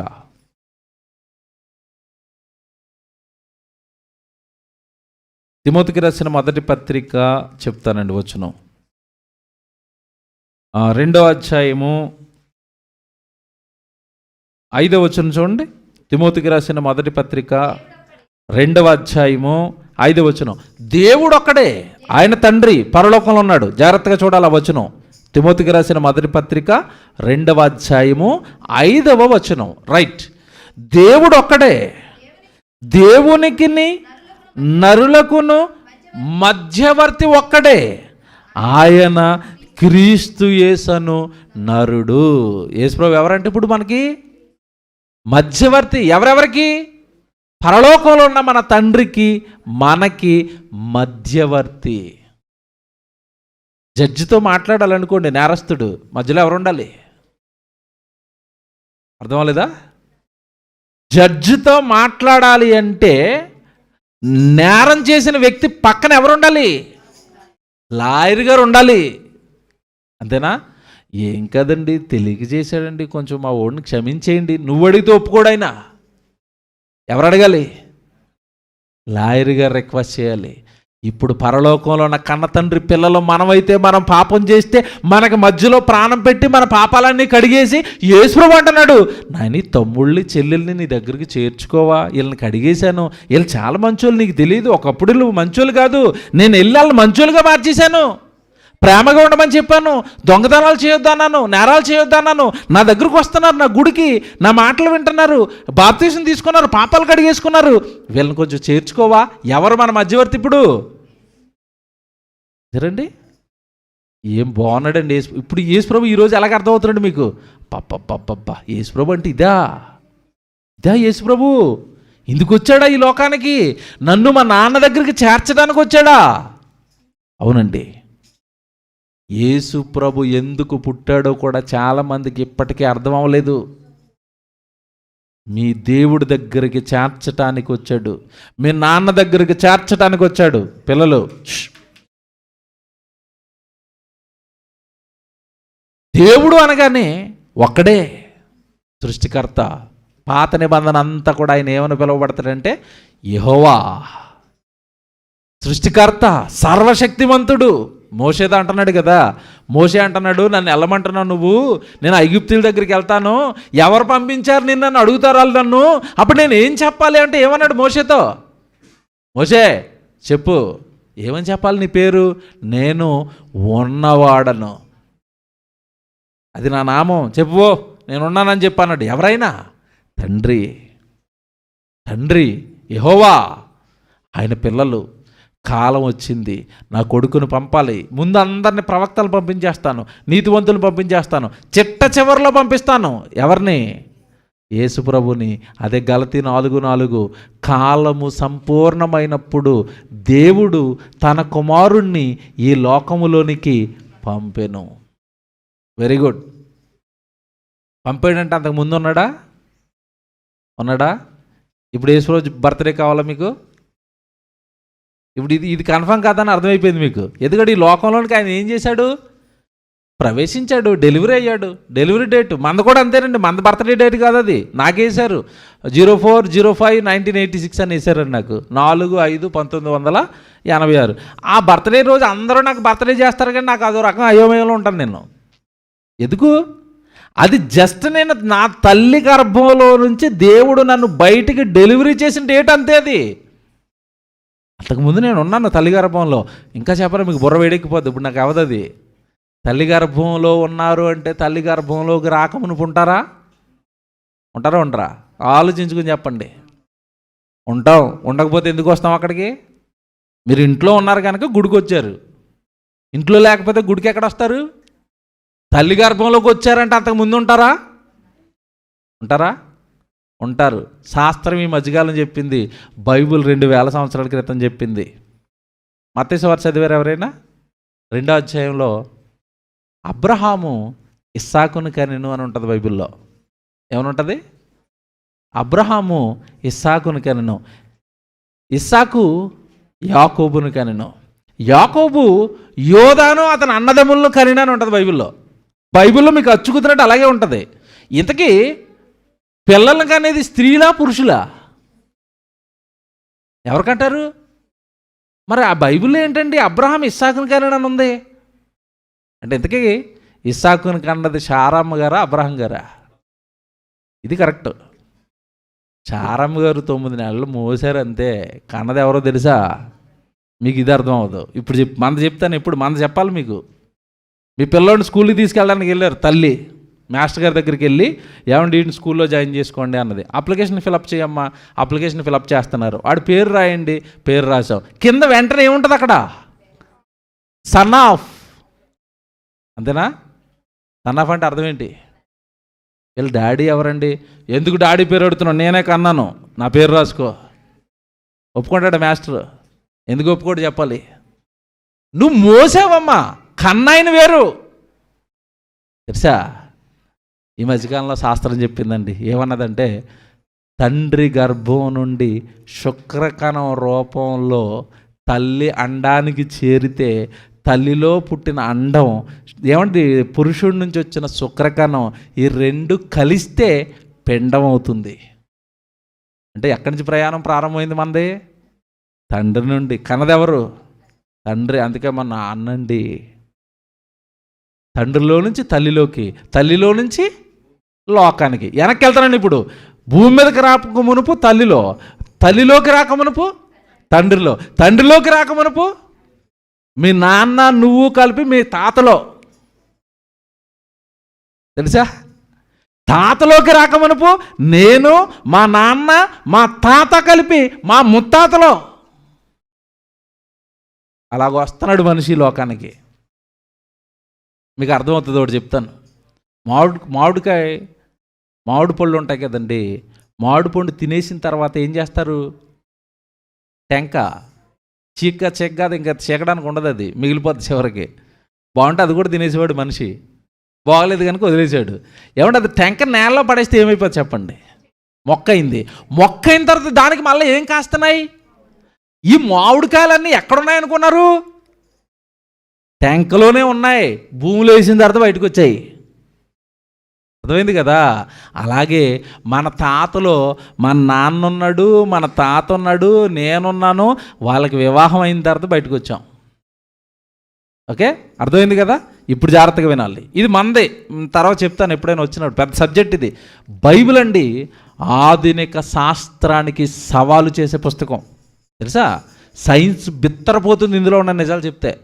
కారణం ఏంటో తెలుసు? ఇంత ఖ్యాతి బైబిల్కి ఎందుకు ఉంటుందంటే, బైబిలు ఈ విశ్వాన్ని, ఈ మానవులను కలిగించిన సృష్టికర్త అయిన యెహోవా రాయించిన పుస్తకం ఇది. ఈ బైబిల్కి తెలిసిన సంగతులు ప్రపంచంలో ఉన్న ఎవరికి తెలీదు. బైబిల్ గొప్పతనం అది. ఆ బైబిల్ పెట్టుకున్నందుకు రోజునండి మా ఫోటోలు ఉంటాయి. ఇగో ఇలా పెట్టుకుని ఫోటో తీయించుకుంటాం. బైబిల్ కలిగినందుకు, బైబిల్ పట్టుకున్నందుకు నేను చాలా ప్రౌడ్గా ఫీల్ అవుతాను. వండర్ఫుల్ బుక్ అండి. చదువుకున్న వాళ్ళు కూడా మీ శాస్త్రం, మీ జ్ఞానం పట్టుకుని రండి అని కూర్చోబెట్టి తేల్చేయచ్చు దీని ముందు. తబారాశాడు దేవుడు దీన్ని. గొప్ప పుస్తకం బైబిల్. దేవుని పిల్లలారా, యేసుక్రీస్తుల వారిని దేవుడు ఈ లోకానికి పంపాడు. పంపక మునుపు ఎక్కడున్నాడు, ఎప్పటి నుంచి ఉన్నవాడు? ఒక మాట మీకు బైబిల్లో చూపిస్తాను. యోహాను సువార్త బాగా రాసుకోవాలి ఇది మీరు. 1వ అధ్యాయం 1వ వచనం. బైబిల్ చూడండి జాగ్రత్తగా. యోహాను సువార్త 1వ అధ్యాయము 1వ వచనం. ఆదియందు, ఆది అన్నాడు అంటే అర్థం ఏంటి? స్టార్టింగ్ అని. ఎప్పుడు స్టార్టింగు తెలీదండి. ఎందుకంటే అక్కడ ఆది అంటున్నది నరుడు కాదు. ఎవరు? దేవుడు. ఆయన కాలాలు మనకి తెలీదు. ఇది పెద్ద సబ్జెక్ట్, మళ్ళీ ఎందుకు తెలియదు తర్వాత చెప్తాను. మీరు జాగ్రత్తగా అర్థం చేసుకోవడానికి ప్రయత్నించండి. ఇక్కడ యేసు ప్రభు యొక్క జన్మ గొప్పగా మీకు అర్థమవుతుంది. ఆదియందు వాక్యము ఉండెను, వాక్యము దేవుని వద్ద ఉండెను, వాక్యము దేవుడై ఉండెను, ఆయన ఆదియందు దేవుని వద్ద ఉండెను, సమస్తమును ఆయన మూలంగా కలిగెను, కలిగి ఉన్నది ఏది ఆయన లేకుండా కలగలేదు. ఎవరి గురించి ప్రస్తావన? యేసు ప్రభు గురించి. రైట్, బాగా వినాలి. ఇదంతా ఎవరి గురించి చెప్తున్నారు ఇప్పుడు యోహాను గారు? యేసు ప్రభు గురించి. ఏమని చెప్తున్నారు? యేసు ప్రభు ఎప్పటి నుంచి ఉన్నాడంట? ఆదియందు వాక్యం ఉండెను. ఏమంటే అక్కడ వాక్యం అని ఉంది కానీ యేసు ప్రభు అని లేదు కదండి. అక్కడ ఉండదు. 14వ వచనానికి రండి, కింద 14వ వచనం. ఇదే అధ్యాయంలో కింద 14 చూడండి ఏమనుంది అక్కడ. ఆ వాక్యము శరీరధారి అయి కృపాసత్య సంపూర్ణుడుగా మన మధ్య నివసించెను. ఒకప్పుడు వాక్యంగా ఉన్న యేసు ప్రభు 2022 సంవత్సరాల క్రితం మరియమ్మ గారి గర్భంలోకి వచ్చి శరీరాన్ని ధరించుకుని శరీరంగా మన మధ్య ఏం చేశాడు? నివసించాడు. Very good. ఇప్పుడు వాక్యం శరీరాన్ని ధరించుకుంది. జాగ్రత్తగా వినాలి. వాక్యం శరీరాన్ని ధరించుకుంది. ఈ వాక్యం శరీరాన్ని ధరించుకోక మునుపు ఎప్పటి నుంచి ఉందంట? ఆది నుంచి ఉంది. ఆ వాక్యమే, ఆది నుంచి ఉన్న ఆయనే తల్లి అయిన మరియ గర్భంలో శరీరాన్ని ధరించుకొని మీ పాపాల నిమిత్తం రక్తాన్ని, మాంసాన్ని ఇవ్వాలి గనుక ఆ అవసరత నిమిత్తం శరీరాన్ని ఎత్తవలసిన అవసరత వచ్చింది దైవానికి, దేవుని కుమారుడికి. జాగ్రత్తగా వినాలి. మళ్ళీ చదువుతాను చూడండి. యోహాను సువార్త 1వ అధ్యాయం 1వ వచనం మళ్ళీ చూడండి. ఆదియందు వాక్యం ఉండెను, ఆ వాక్యమే శరీరాన్ని ధరించుకుంది అన్నాడు కదా 14వ వచనంలో. ఇప్పుడు మీరు ఏం చేయాలంటే వాక్యము అని ఉన్న చోట యేసు ప్రభువు అని పెట్టి చదవండి. ఇప్పుడు మీరు జాగ్రత్తగా వినాలి. వాక్యము అని ఎక్కడెక్కడ ఉందో అక్కడ యేసు ప్రభువు అని పెట్టి చదవండి. నేను చదువుతాను చూడండి, మీ బైబిల్ చూసుకోండి. ఆదియందు యేసు ప్రభువు ఉండెను. ఎప్పుడున్నాడు? ఆదిలోంచి ఉన్నాడు. నిన్నగాక మొన్న 2000 సంవత్సరాల క్రితం పుట్టినవాడు కాదు. ఆదియందు యేసు ప్రభు ఉండెను. తర్వాత యేసు ప్రభు దేవుని వద్ద ఉండెను. ఎవరా దేవుడు? తండ్రి. చెప్పాను కదా ప్రారంభంలో. ఆయన ఆదిలో దేవుని వద్ద ఉండెను. నెక్స్ట్ యేసు ప్రభు దేవుడై ఉండెను. మరి ఈయన కూడా దేవుడేనా? దేవుడేనండి. దేవుని కుమారుడు ఏమవుతాడు? కాకి పిల్ల పుట్టింది, ఏమవుతుంది? కోకిల అవుతుందా? కాకి కుక్కకి పిల్ల పుట్టింది, ఏమవుతుంది? కుక్క పిల్ల. దేవునికి కుమారుడు పుట్టాడు, ఏమవుతాడు? దేవుడు. మీకు ఇంకోటి చెప్పనా, మీకు బాంబు కింద ఉంటుంది ఇది. ఎక్కువ మాట్లాడితే మీరు కూడా దైవాలే అన్నాడు బైబిల్లో. మనం కూడా ఎవరన్నాడు తెలుసా? మనం కూడా ఎవరి పిల్లలమే? దేవుడు పిల్లలమేనండి. కానీ దేవుడు పిల్లల్లాగా ఉన్నారా? దేవుడిలో ప్రేమ ఉంటుంది, మనుషుల్లో ఉంటాడు.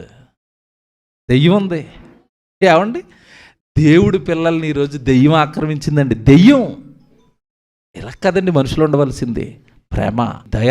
అందరూ మనం దేవుడి పిల్లలమే. మీకు సంగతి చెప్పనండి, మీరెవరో నాకు తెలియదండి. మిమ్మల్ని ఎప్పుడైనా చూశాను నేనెవరో మీకు తెలుసా? తెలీదు. నేను మీ మధ్యలోకి వచ్చి ఇలాగ ఎందుకు మాట్లాడేస్తున్నాను? ఏమంటే మీరు తెలియని పెళ్ళిలోకి వెళ్ళి, ఆ పెళ్ళి ఎవరితో మీకు తెలీదు, పెళ్ళి జరిగిపోతుంది, అక్కడికి వెళ్ళి అందరితో అక్క బాగున్నావా అంటారా? వీళ్ళెవరో తెలియదండి మాకు. నేను ఎలాగొన్నాను ఇప్పుడు మీ మధ్యలో? ఎలాగొన్నాను ఈ మధ్యలో? ఎందుకు ఇలా మాట్లాడేస్తున్నాను? ఎందుకు తెలుసండి, మీరంతా నా అక్కలు, నా తమ్ముళ్ళు, నా అన్నలు, నా చెల్లెళ్ళు. దేనిని బట్టి అనుకుంటున్నారు? మనందరికీ పరలోకంలో తండ్రి ఒక్కడే. ఆయన పిల్లలు అయిన మీ దగ్గర నాకు సిగ్గేందుకు, ఇలాగ ఎవరో మాకు తెలియదండి అన్నట్టుకున్నాను నేను. ఇది నాకు అర్థమైంది. భూమి మీద ఎవరిని చూసినా నాకు ఎవరు జ్ఞాపకం వస్తారో తెలుసా? ఈయన పరలోకంలో నా కన్న తండ్రికి కొడుకు, కూతురు. మీకు ఎవరిని చూసినా ఏం జ్ఞాపకం రావాలో తెలుసా? మీకంటే వయసులో పెద్దవాడు అనుకోండి అన్నయ్య, చిన్నోడు అనుకోండి తమ్ముడు, పెద్దదనుకోండి అక్క, చిన్నదనుకోండి చెల్లి. వయసులో పెద్దవాళ్ళు అనుకోండి తల్లి, తండ్రి. ఎంత బాగుంది! ఈ బంధాలే బైబిల్ చెప్పింది. మరి తెలియక మరి కొంతమంది సంఘంలోకి వచ్చాక బావా మామ అంటున్నారు. ఈ మానేయండి, తప్పండి ఇవి. వాక్య ప్రకారం మామలు బావలు అన్ని ఇంట్లో, సంఘంలో అన్న, తమ్ముడు, అక్క, చెల్లి. ఎంత బాగుంటుంది! ఎంత బాగుంది! మీరు ఇక్కడ ఈ అలవాటు చేసుకుంటేనే పరలోకంలో పిలుస్తారు. పరలోకి వెళ్ళిన తర్వాత మా బావ ఏడంటే అక్కడ బావలు ఉంటారు ఇక. ఏమంటే పరలోకి వెళ్ళిన తర్వాత మా మామ ఏడంటే మామ ఉండడు ఇక. అక్కడ పరలోకంలో ఉన్న తండ్రికి పిల్లలంతా ఒక్కటే వరుస. అక్కడ ఏం వరుస? అన్న, తమ్ముడు, అక్క, చెల్లి. ఇది ఇక్కడ అలవాటు చేసుకోమన్నాడు. అందుకే సంఘంలో. అందుకే రెండు బైబిల్లో ఒక మాట ఉంటుంది, మీ నోట పోకిరి మాటలు రాకూడదు అని ఉంటుంది. పోకిరి మాటలు అంటే లోకంలో చూడండి జోకులు వేసుకుంటారు. ఎరా బావా ఏట్రా అంటారు, చూసారా? అవి ఉండకూడదు ఇక్కడ.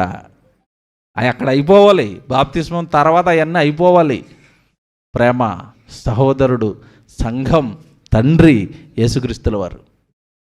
ఇక్కడ చూడండి, ఆదియందు వాక్యం ఉండేనంటే ఆ వాక్యమే యేసుప్రభు అయితే, యేసుప్రభు అని పెట్టి వాక్యం ఉన్న ప్రతి చోట మీరు చదివితే యేసుప్రభు పుట్టినవాడు కాదు, ముందు నుంచే ఉన్నవాడు అని మీకు అర్థమైపోద్ది. నేను చదువుతాను ఒకసారి, మళ్ళీ చూసుకోండి. ఆదియందు యేసుప్రభు ఉండెను, యేసుప్రభు దేవుని వద్ద ఉండెను, యేసుప్రభు దేవుడై ఉండెను, ఆయన ఆదియందు దేవుని వద్ద ఉండెను, సమస్తమును ఆయన మూలంగా కలిగెను, కలిగి ఉన్నది ఏది ఆయన లేకుండా కలగలేదు. ఎంత బాగుందండి! ఎంత బాగుంది! అంటే పరలోకంలో ఉన్న కన్న తండ్రికి మొట్టమొదట పుట్టిన జ్యేష్ఠ కుమారుడు ఎవరు? యేసుక్రీస్తుల వారు. ఇప్పుడు మీకు ఎప్పుడు చదువుకునే క్రిస్మస్ రెఫరెన్స్కి ఇప్పుడు వస్తున్నాను నేను. ఎంతసేపు దాన్ని ముట్టుకోలే, ఇప్పుడు వస్తున్నాను. అది ఎంతకాలం మీకు అర్థమైంది ఒకటి. ఇప్పుడు ఈ ప్రసంగం అంతా విన్న తర్వాత ఆ రెఫరెన్స్ మీకు మరోలా అర్థమవుతుంది. ఇప్పుడు యెషయా గ్రంథం 9వ అధ్యాయం క్రిస్మస్ రెఫరెన్స్. యెషయా గ్రంథం 9వ అధ్యాయము ఏమండి 6వ వచనం చూద్దాం. 6వ వచనం చూద్దాం. ఇదే కదా మనకి శిశువు పుట్టెను, మీరు ఇదే కదా చదువుకుంటారు క్రిస్మస్కి. ఇదే కదా, ఇదేనా కాదా? ఈ రెఫరెన్స్ అందరికీ తెలుసా లేదా? తెలుసా? ఏం తెలుసు చెప్పండి. మీకు విషయం తెలుసా? మీకు ఏం తెలీదు. ఇప్పుడు నేను చెప్తాను. చూడండి 9వ అధ్యాయం 6వ వచనం ఎంత బాగుంటుందో చూడండి. ఏలయనగా మనకి శిశువు పుట్టేను అని ఉందా, పుడతాడు అని ఉందా? ఎప్పుడు చెప్పాడు ఈ మాట? ఎవరు చెప్పారు ఈ మాట? ఎవరు ఈ పుస్తకం రాస్తున్న ప్రవక్త ఎవరు? యెషయా గ్రంథం కదండి. ఎవరు రాశారు? యెషయా ప్రవక్త రాశాడు. ఎప్పుడు రాశాడు? క్రీస్తుకు పూర్వం. రాసుకోండి జాగ్రత్తగా. క్రీస్తుకు పూర్వం 740 నుంచి 680 మధ్యకాలంలో రాయబడిన పుస్తకం ఇది. క్రీస్తుకు పూర్వం. అప్పుడు ఇంకా యేసుప్రభు పుట్టలేదు. ప్రవక్త చెప్తున్నాడు ఇది. అప్పటికి ఇశ్రాయేల్ అంతా బానిసత్వంలో ఉన్నారు, అష్షూరు బానిసత్వంలో. ఆ బానిసత్వంలో ఉన్నప్పుడు ఇశ్రాయేలుకు ప్రవక్తగా పనిచేసిన యెషయా రాసిన పుస్తకం ఇది. అప్పుడు అంటున్నాడు యెషయా గారు, అయ్యో మీరంతా ఇలా శ్రమల్లో ఉండిపోయారు కదా, పాపాల్లో ఉండిపోయారు కదా, దేవుడు మీకు శుభవార్త చెప్పమన్నాడు. మిమ్మల్ని అందరినీ రక్షించటానికి, ఈ పాపపు బానిసత్వంలో నుండి మిమ్మల్ని విడిపించడానికి మీకు తన కుమారుడిని ఇచ్చేయబోతున్నాడు దేవుడు, నాతో మీకు చెప్పమన్నాడు. ఇది చెప్తున్నాడు ఇప్పుడు 9:6లో. ఏమని?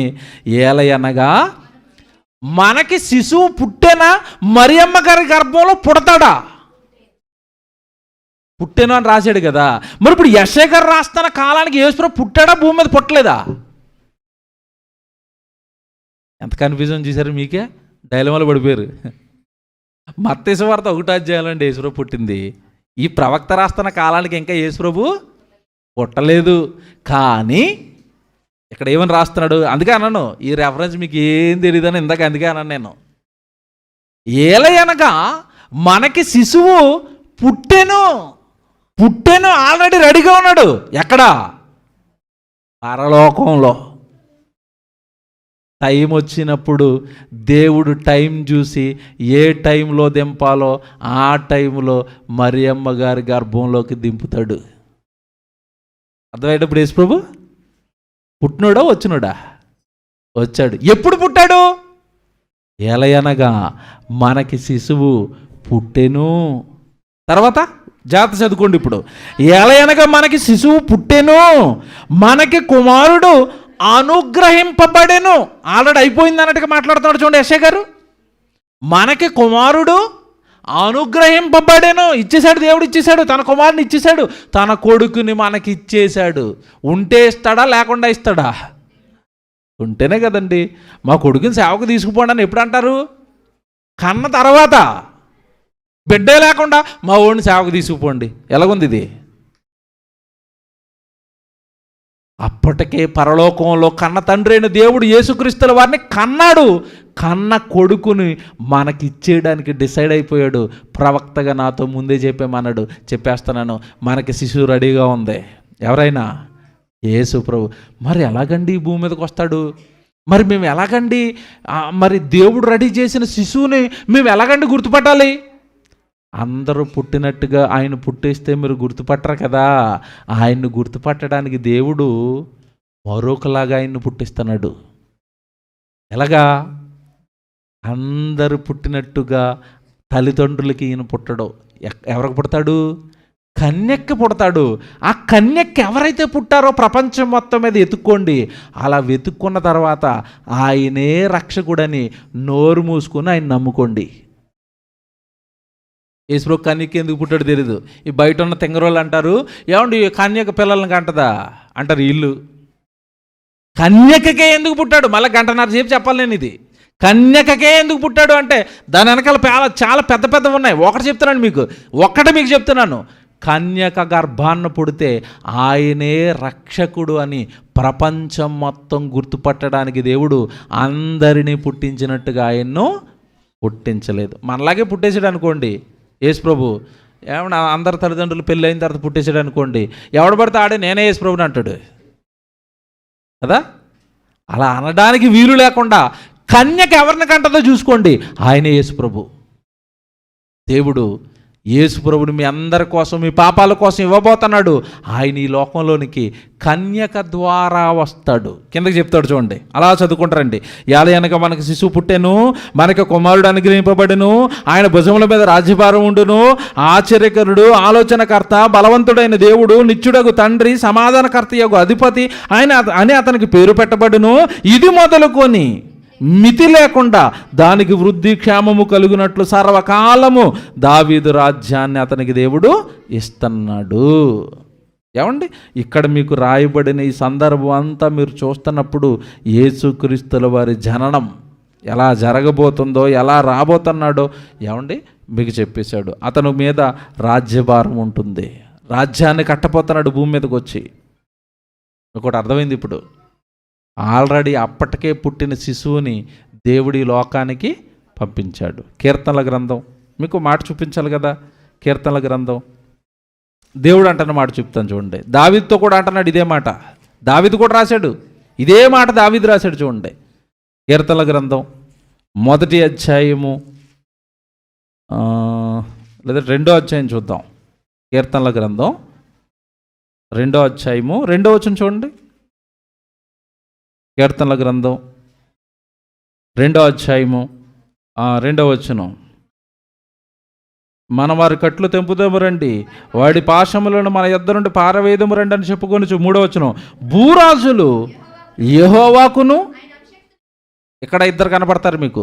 భూరాజులు, భూమి మీద ఉన్న రాజులు యెహోవాకును ఆయన అభిషక్తునికి విరోధంగా నిలబడ్డారు. యెహోవా తండ్రి, ఆయన అభిషేకించిన వాడు అనగా పంపినవాడు ఎవరు?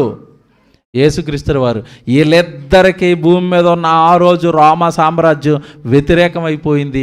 యూదులందరూ కుట్ర చేసి యేసు ప్రభుని చంపేశారు.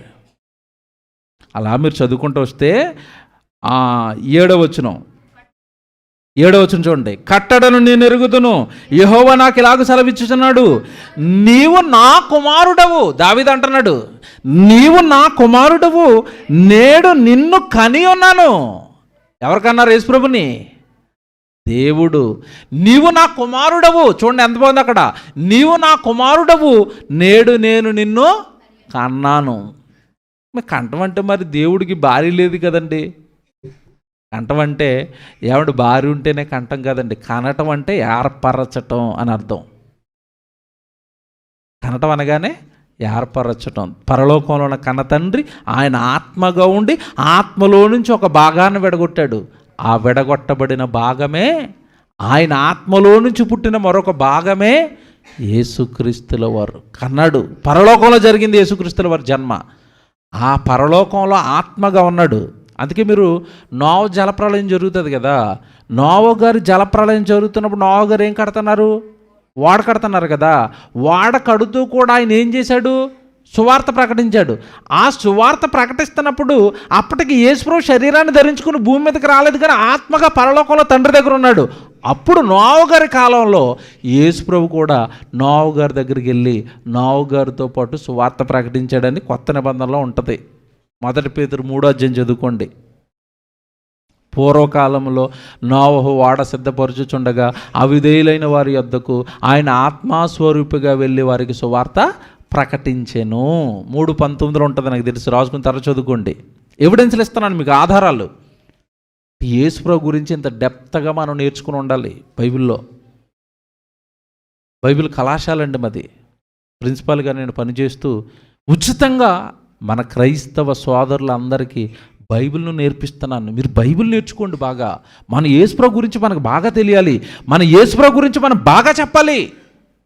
యేసుప్రభు అనగానే నిన్నగాక మొన్న పుట్టినోడు అనుకుంటున్నారు. కాదు, ఆది నుంచి ఉన్నవాడు, ఈ లోకమే కలగక మునుపున్నవాడు, ఈ లోకాలను కలిగించినవాడు, ఈ లోకంలో ఉన్న తన తర్వాత పుట్టిన తమ్ముళ్ళు చెల్లెళ్ళు పరలోకాల కన్న తండ్రికి కాకుండా పోతే వాళ్ళ ఆత్మలను రక్షించడానికి శరీరధారిగా 2022 సంవత్సరాల క్రితం ఈ లోకానికి వచ్చినవాడు ఆయన యేసుప్రభు. ఇది ఎంత బాగుంది.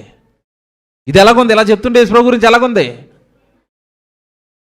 మా యేసుప్రభు డిసెంబర్ 25న 2020 సంవత్సరాల క్రితం పుట్టాడండి. అవునా? మీ యేసుప్రభు 2000 సంవత్సరాల? మా దేవుడు 100 సంవత్సరాలు 2000, మనం 2000 అంటుంటే ఆడు 1,00,000 సంవత్సరాలు అంటున్నాడు ఒకడు.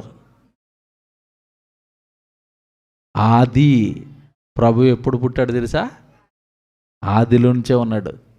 ఇంకా మీకు అర్థమయ్యేటట్టు చెప్పనా? ఇంకా కాస్త ఆది అనగానే మరి ఏటో మరి అర్థం అవ్వట్లేదు మాకు. అది కొత్త నిబంధనలో యేసుప్రభు ప్రసంగాలు చేస్తున్నాడండి. ముగించేస్తాను. ఇక ఆకలి అవుతుందా? ఆకలి అవుతుందంటే త్వరగా ముగిస్తాను, లేదంటే ఇంకో 10 నిమిషాలు చెప్తాను. సూపర్ పాయింట్లు 2 ఉన్నాయి చెప్పాలి యేసుప్రభు గురించి. వింటారా? భోజనాలు ఉన్నాయా? వెరీ గుడ్, దేవుడి స్తోత్రం, థ్యాంక్స్ అండి అయ్యగారు. అది వదలను అయితేగా. యేసుప్రభు అండి భూమి మీద ప్రసంగాలు చేస్తున్నాడండి. ప్రసంగాలు చేస్తున్న టైంలో ఎక్కువగా ఇదే చెప్పేవాడు, నా తండ్రి దగ్గర నుంచి నేను వచ్చాను, మీరు నా మాట వినాలి, నా మాట వినలేదా, నా మాటల ప్రకారం మీరు బ్రతకలేదా, మీరు పోతారు నరకానికి అని ప్రసంగాలు చేసేసరికండి వాళ్ళకి చాలా కోపం వచ్చి ఒక సందర్భంలో అన్నారు, నువ్వేటి మాకు చెప్పేది, మేము అబ్రహాం సంతానం అన్నారు. వాళ్ళు ఎవరి సంతానం? ఇట అబ్రహామును బట్టి మీరు పొంగిపోతున్నారా? మీకు టాప్ సీక్రెట్ చెప్తున్నాడు, మీ బుర్రలు పేలిపోతాయి యూదులారా అన్నాడు. ఏంటంటే ఏమన్నాడు తెలుసా? ఎక్కువ మాట్లాడితే మీ అబ్రహామే నా గురించి ఎదురు చూశాడు అన్నాడు. వాళ్ళకి ఇంకా కోపం వచ్చిందండి. ఇంకోటి అలాగేసాడు వెంటనే, మీ అబ్రహాం కంటే ముందే నేను ఉన్నాను అన్నాడు. అప్పటికి ఆయన వయసు ఎంత చెప్పండి? యేసుప్రభు వయసు ఎంత? ఆయన బ్రతికింది ఎంత అనుకున్నారు భూమి మీద? 33.5 సంవత్సరాలే. 30 ఏట ప్రసంగాలు ప్రారంభించాడండి. ఒంటి మీద ఎంత ఉంది వయసు? 30 సంవత్సరాలు. అప్పటికి అబ్రహాం చచ్చిపోయాడు, ఇస్సాకు చచ్చిపోయాడు, యాకోబు చచ్చిపోయాడు, ఇశ్రాయేల్ అందరూ 12 గోత్రాలు ఉన్న గోత్రాల వాళ్ళు చచ్చిపోయారు, ఇశ్రాయేల్ అంతా యూదులుగా విడిపోయారు. ఇదంతా జరిగిపోయిన కొన్ని వందల వేల సంవత్సరాల తర్వాత పుట్టి ఈయనంటున్నాడు, మీ అబ్రహాం కంటే ముందున్నాను నేను అన్నాడు. వీడికి ఒక్కొక్కడికేనండి కోపం మామూలుగా రాలేదు. మీకు ఇది అర్థం అవ్వలేదు కదా? మన దగ్గర ఎవరండి ఈ చిన్న పాప ఇక్కడ నిలబడి గాంధీ గారి కంటే ముందున్నాను నేను అన్నదనుకోండి, ఎలాగుంటుంది మనకి? ఎక్కడ గాంధీ గారు, ఎక్కడ నువ్వు అంటావా అనవా మనం? యేసుప్రభు అలాగే అంటున్నాడు, మీరు అబ్రహాం సంతానమా, ఎక్కువ మాట్లాడితే మీ అబ్రహాం కంటే ముందే నేను ఉన్నాను అన్నాడు. చూస్తారా మాట ఎంత బాగుంటుందండి? యోహాను సువార్త 8వ అధ్యాయం చూడండి, 56. యోహాను సువార్త 8వ అధ్యాయము 56వ వచనం చూడండి. మీ తండ్రి అయిన అబ్రహాము నా దినము చూతున్నని మిగులు ఆనందించాను. మీ తండ్రి నా గురించి ఎదురు చూశాడు. మీరేంటి ఆయన పిల్లలమని గొప్పలు చెప్పుకుంటున్నారు? మీ తండ్రి అయిన అబ్రహాం నా గురించి ఎదురు చూశాడు. యేసుప్రభు అంటే ఎవరు అనుకుంటున్నారు? నిన్నగాక మనం పుట్టిన మరియమ్మ గారు గర్భాన్ని పుట్టి యోసేపు గారు ఏదో ఏమంటే గొడ్రంగి పని చేసుకుంటుంటే దాసునింట్లో పుట్టిన పేదోడు ఏదో నన్ను ఇలాగ అర్థం చేసుకుంటున్నారా? నో యూదులారా, మీ అబ్రహామే నా గురించి ఎదురు చూశాడు. నెక్స్ట్ చూడండి ఏమంటున్నాడు? అబ్రహాము ఈ దినము చూతునని మిగిలి ఆనందించాను, అది చూచి సంతోషించాను అనెను. అందుకు యూదులు నీకింకనూ 50 సంవత్సరములైనను లేవే. సరే ఏమన్నారు యేసుప్రభుని? నీ వయసు ఎంత? నువ్వు మాట్లాడుతున్న మాటలెంత? ఒంటి మీద 50 సంవత్సరాలు లేవు, ఎవరికంటే ముందు ఉన్నాడు అంటున్నాడు. ఎలాగున్నాడు చెప్పండి? ఎలాగున్నాడు? శరీరంతో లేడు. శరీరం అయితే చిన్నదే, శరీరం వయసు 30 సంవత్సరాలే. ఆది నుంచి ఉన్నవాడును ఎక్కువ మాట్లాడితే మీ అబ్రహాం చేసింది నేనే అంటాడు. ఇంకా చచ్చిపోయారండి అలా మాట అంటే. అనలేదైనా ఎక్కువ మాట్లాడితే మీ మోసం చేసింది నేనే, ఎక్కువ మాట్లాడితే మీ దావీదును రాజుని చేసింది నేనే అంటే చచ్చిపోతారు వాళ్ళు. యేసుప్రభు యూదులకు అర్థం అవ్వలేదు. యేసుప్రభు ఈ రోజున క్రైస్తవులు కూడా అదొకడో దేవుడు, అక్కడో దేవుడు, ఈయనో దేవుడు. ఇదా చిచ్చి విశ్వాసం మంచిది కదండి. క్రియేటర్ యేసుక్రీస్తు అనగానే సృష్టికర్త, ఆయన తప్ప మరొక దేవుడి లోకానికి లేడు. అబ్రహాం కంటే ముందున్నాను చెప్తాడు చూడండి కిందకి వెళ్ళేసరికి. అందుకు యూదులు నీకింకను 50 సంవత్సరములైనను లేవే, నీవు అబ్రహామును చూచితివని ఆయనతో చెప్పగా, యేసు అబ్రహాము పుట్టక మునుపే నేనున్నానని మీతో నిశ్చయముగా చెప్తున్నాను. వేసాడు బాంబు. మీ అబ్రహాం పుట్టలేదు, మీ అబ్రహాం పుట్టలేదు, మీ అబ్రహాం పుట్టలేదు. మీ అబ్రహాం ఇస్సాకుని కంటే, ఇస్సాకు యాకోబుని కంటే, యాకోబు ఇశ్రాయేలుని కంటే, ఆ గోత్రంలో ఎక్కడో పుట్టిన పిల్లలు మీరంతా. ఎక్కువ మాట్లాడితే మీ పితరుడు అబ్రహాం కంటే ముందే నేను. ఎప్పటివాడు యేసుప్రభు?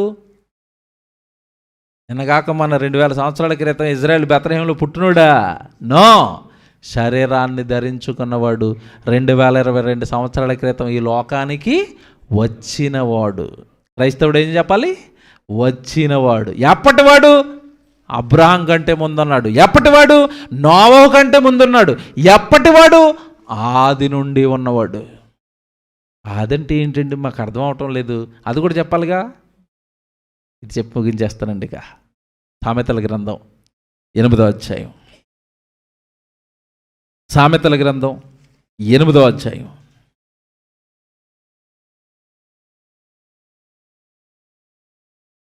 సామెతల గ్రంథం 8వ అధ్యాయము 1వ వచనంలో జ్ఞానము ఘోషించుచున్నది అని ఉంటుంది చూడండి. ఉందా? అందరు తీసుకున్నారా? సామెతల గ్రంథం 8వ అధ్యాయము 1వ వచనం. జ్ఞానము ఘోషించుచున్నది అంటే జ్ఞానము అనగానే ఎవరు చెప్పండి బైబిల్ ప్రకారం? బుద్ధి జ్ఞానముల సర్వసంపదలు ఆయన యందు గుప్తములై ఉన్నవి. ఎవరు? యేసుప్రభు. జ్ఞానము అనగానే యేసుప్రభు అండి. ఆయన మాట్లాడుతున్నాడు అతని బంధంలో ప్రవక్త ద్వారా. ఏమని మాట్లాడుతున్నాడు? ఆయన ఎప్పటి నుంచి ఉన్నాడో చెప్తాడు. యేసుప్రభు ఎప్పటి నుంచి ఉన్నవాడో చెప్తాడు. 22వ వచనానికి రండి. 22 ఎక్కడ నుంచి మీరు 32వ వచనం వరకు రాసుకోవాలి. ఎక్కడి నుంచి ఎక్కడి వరకు? సామెతల గ్రంథం 8వ అధ్యాయము 22 నుండి 32 వరకు చదువుకుంటే యేసు ప్రభు ఈరోజు మీకు అర్థమవుతాడు. 22 చదువుతున్నారు. పూర్వకాలమందు తన సృష్టి ఆరంభమున తన కార్యములలో ప్రథమమైన దానిగా యెహోవా నన్ను కలగజేసెను. యెహోవా అంటే ఎవరని చెప్పాను ప్రారంభంలో? తండ్రి. ఆయన ఈ సృష్టికి ఆరంభంలో, ఆది అనగానే ఈ సృష్టి లేదు, పరలోకం లేదు, పాతాళ లోకం లేదు, ఈ భూలోకం లేదు, ఏమీ లేనప్పుడు దేవుడనే ఆయన మొట్టమొదట నన్ను కలగజేశాడు. యెహోవా తండ్రి తన జ్యేష్ఠ కుమారుడుగా మొట్టమొదట నన్ను కలగజేశాడు. నేను వాక్యం చెప్తున్నాను, ఏం కథలు చెప్పడం లేదు. బైబిల్లో చూసుకోండి, బైబిల్లో జాగ్రత్తగా చూసుకోవాలా. తన పూర్వకాలమందు తన సృష్టి ఆరంభమున తన కార్యములలో ప్రథమమైన దానిగా యెహోవా నన్ను కలగజేశాను.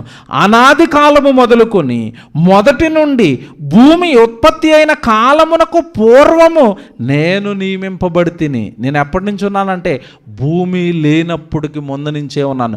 భూమే లేదంటే అబ్రహాం ఎక్కడ? భూమే లేదంటే యాకోబు ఎక్కడ? భూమే లేదంటే ఆదాం ఎక్కడ? ఎప్పటివాడు చెప్పండి? యేసుప్రభు. భూమే లేనప్పటికి ముందు నుంచి ఉన్నాను. ఇంకా అలా చదువుకుంటూ వద్దాం. ఇంకా 24 ప్రవాహ జలములు లేనప్పుడు, నీళ్లతో నిండిన ఓటలు లేనప్పుడు నేను పుట్టి తిని. వేసుకోండి ఇప్పుడు డేటు. యేసుప్రభు డేట్ వేసుకోవాలా? ఎప్పుడు పుట్టాడంట? చదువుదాం 24 బాగా. ప్రవాహ జలాలు లేవు, నీళ్లు లేవు భూమి మీద, సెలయేర్లు లేవు, సముద్రాలు లేవు, భూమి లేదు, అప్పుడు పుట్టాను నేను. వెయ్యండి డేటు. డేటు దొరుకుతుందా? ప్రవాహ జలము లేనప్పుడు, నీళ్లతో నిండిన ఓటలు లేనప్పుడు నేను పుట్టి తిని. పర్వతములు స్థాపింపబడక మునుపు, కొండలు పుట్టక మునుపు, భూమిని దాని మైదానములను ఆయన చేయక మునుపు, నేను మట్టిని రవంతయు సృష్టింపక మునుపు నేను పుట్టి తిని. బబ్బబ్బబ్బా, మట్టి రవంత కూడా లేదు. ఇవేవి లేనప్పుడే నేను పుట్టాను. సృష్టికి ముందున్న సృష్టికర్త. అంత బాగుంది యేసుప్రభు. ఇంకా ఇంకా ఆయన ఆకాశ విశాలమును స్థిరపరిచినప్పుడు, మహాజలముల మీద మండలములను నిర్ణయించినప్పుడు నేనక్కడ ఉన్నాను. దేవుడు ఆకాశాన్ని కడుతున్నాడు నా తండ్రి, అప్పుడు నేను ఆయన పక్కనే ఉన్నాను. ఇందాక యోహాను సువార్త 1:1 మీరు చదువుకున్నది ఇదే.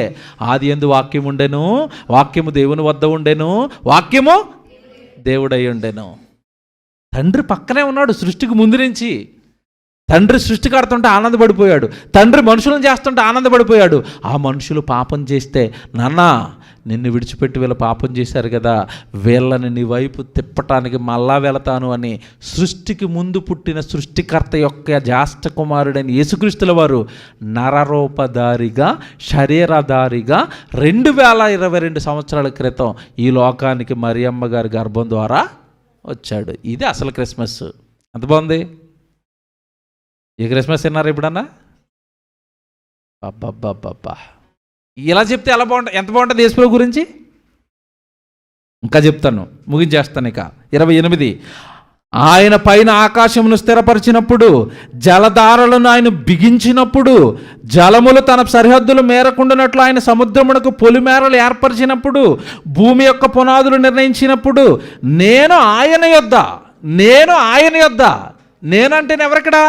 యేసు ప్రభు. ఆయన అంటే ఎవరు? తండ్రి. నేను ఆయన యొద్ద ప్రధాన శిల్పినై అనుదినము సంతోషించుచు నిత్యము ఆయన సన్నిధిని ఆనందించుచుంటిని. తండ్రి దగ్గర నేను ప్రధాన శిల్పిని. ప్రధాన శిల్పి అంటే బిల్డింగ్ కట్టాలనుకోండి, బిల్డింగ్ మొత్తానికి ఒక అతను ఉంటాడు, హెడ్. ఎవరనుకుంటున్నారు? ఇంజనీర్ ఉంటాడు. అతను ఏ ప్లాన్ గీస్తే ఆ ప్లాన్లోనే మేస్త్రులు బిల్డింగ్ కట్టాలి. ఓకే, తండ్రి కోరుకుంటున్నాడు, యేసు ప్రభు కుమారుడా, భూమి మీదకి మన తమ్ముళ్ళు నీ చెల్లెళ్ళు వస్తారు కదా నాయన, ఆకాశాన్ని చేయవా? అలాగే తండ్రి చేస్తాను. ఎలా చేయాలి? ఆకాశం అంతా కూడా చాలా విశాలంగా పెద్దదిగా ఉండాలి. ఓకే తండ్రి. ఆ ఆకాశంలో ఒక పెద్ద నక్షత్రం ఉండాలి. ఏంటది?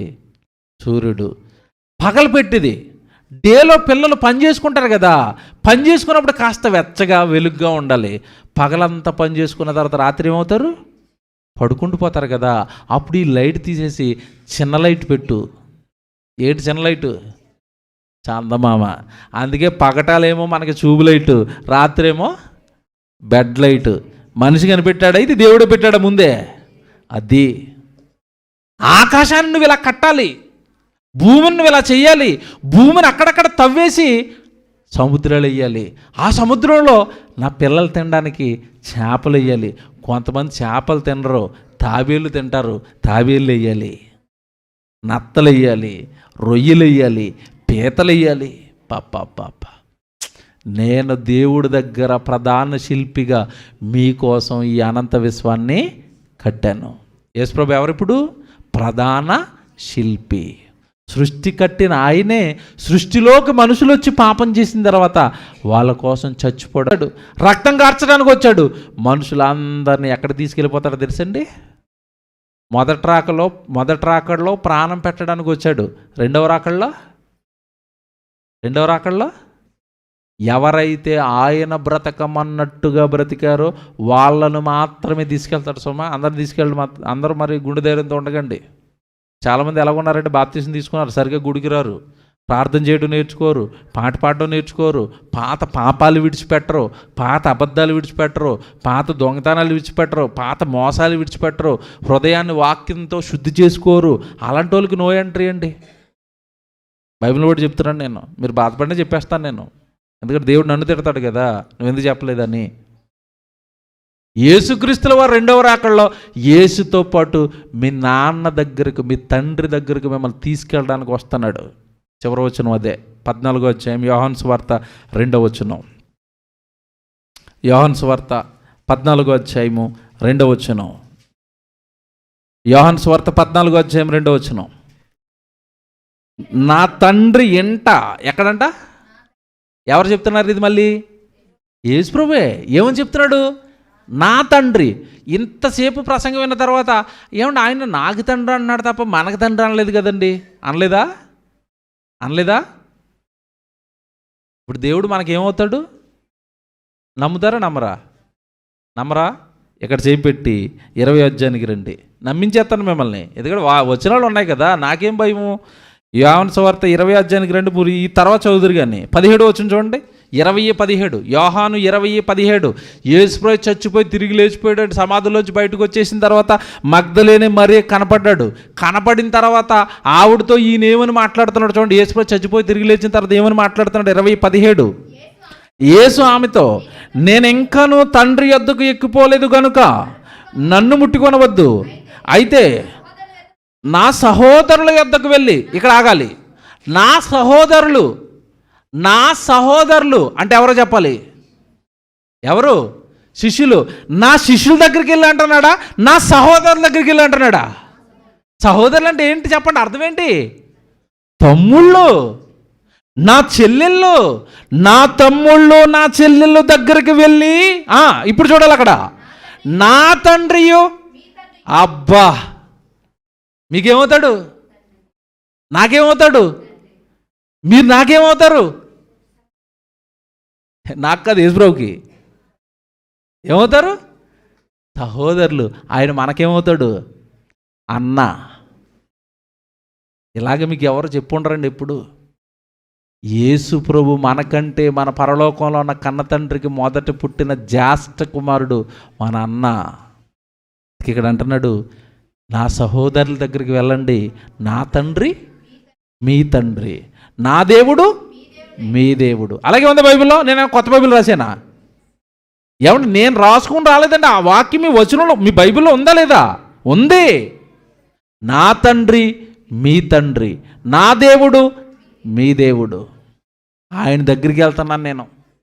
ఎక్కడికి వెళ్తున్నాడు? ఆయన దగ్గరికి వెళ్తున్నాడు. ఆయన యేసుప్రభుకి ఏమవుతాడు? తండ్రి. మనకేమవుతాడు? తండ్రి. ఇప్పుడు రండి అక్కడికి 14వ అధ్యాయానికి ఇప్పుడు రండి.